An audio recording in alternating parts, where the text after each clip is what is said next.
Hi, this is November 18th, and we're getting close to the holidays, so I thought I would read some excerpts from one of my books, Let No Day Dawn That the Animals Cannot Share.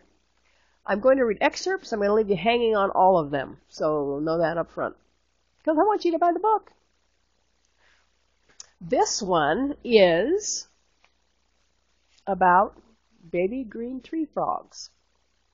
I grew up on the wet side of Washington State the first 10 years and on the dry side the second 10. Nothing on the wet side was poisonous, so I was never taught by Mom and Dad to fear any kind of animal that I might run across.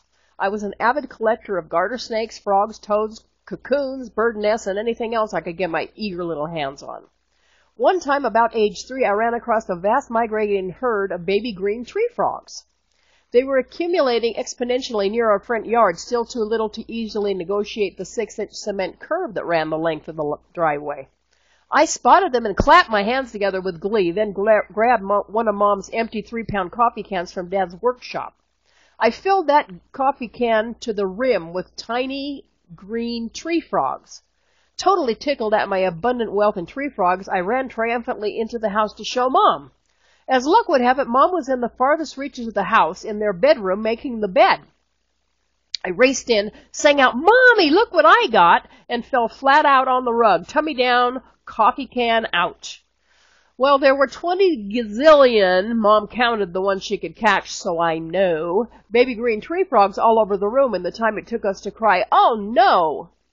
Baby green tree frogs can really move when unencumbered by a curb, Mom told me. That's the end of that excerpt. You'll have to get the book to get the rest of the story. Another time when I was 6 or 7, Mom came into my bedroom just as I slammed a dresser door shut, looking more than a little furtive about it. She asked what I was doing. I assured her, "Nothing." She asked what I had in the drawer. Of course, I again responded, "Nothing." Kids, don't even try lying to your moms. Moms are psychic. They know when you've been naughty and nice. They're probably the ones who tell Santa. Mom asked if she might take a peek. I frowned. She again asked, "Is there something you want to tell me?" "Not particularly." I finally confessed, "I have a frog." She said frogs shouldn't live in dressers. They won't be happy there. Oh, I couldn't have that. I opened the drawer, pulled out an enormous bullfrog, and started petting its knobby, warty head and smiled. "This is Freddie." Mom said, "Hello, Freddie." I asked, "Can I keep him?" She said, "No, honey, he's dirty." Well, I could hardly argue that point. A few minutes later, Mom heard water running in the bathroom sink going full blast. She figured what was up and walked into the bathroom to find Freddie the frog lathered up to his eyeballs in soaky soaps you clean in an ocean full of fun. Scrubbly, bubbly, flibbity, flubbity, clean before you're done. Freddie was pawing patiently at his eye with first one foot and then the other, trying to keep the offending chemicals at bay. Mom intoned ominously, "Christine Marie." There was no doubt. I was in big trouble. I looked up and smiled. "He's clean now, Mommy. Can I keep him?" Well, Mom held her ground. Sort of.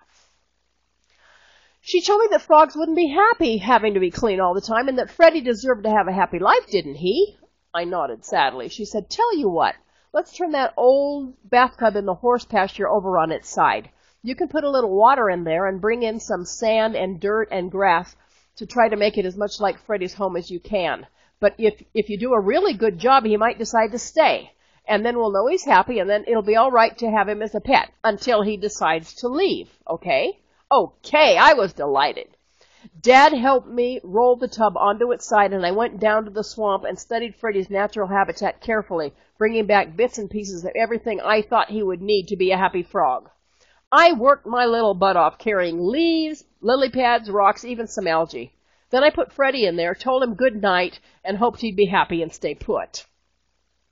The next morning I jumped up and raced to the bathtub in the horse pasture, pretty certain that, despite my best efforts, Freddie would have fled, because after all, he was wild and probably missed his friends.